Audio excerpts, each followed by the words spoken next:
steps of online research. First, define your research question or goal. Clearly outline what you need to find out. Whether it's answering a specific question, solving a problem, or gathering information for a project. A focused goal prevents aimless searching.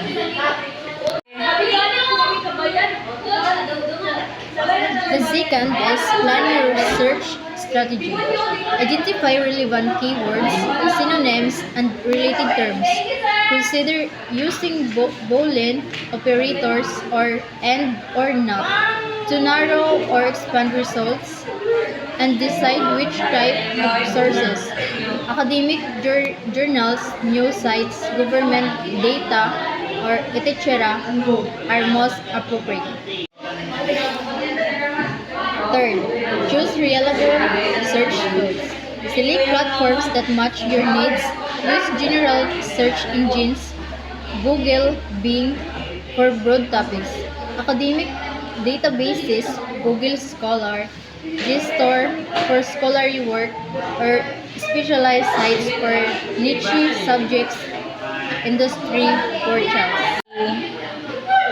The fourth, evaluate search results. Scan titles, abstracts, and snippets to filter relevant links. Prioritize sources with clear authorship, reputable publishers, and up-to-date information. Avoid sites with bias or unsubstantiated content. Access and review sources. Open promising links and read critically. Take notes on key points, evidence, and how the source relates to your research goal. Check your citation or references to verify credibility. Go. Cross-verify information. Confirm facts across multiple independent sources to avoid relying on outdated or incorrect data. Look for consistency in findings and be cautious issues of conflicting information until you can resolve discrepancies. Organize and document your findings. Store relevant resources.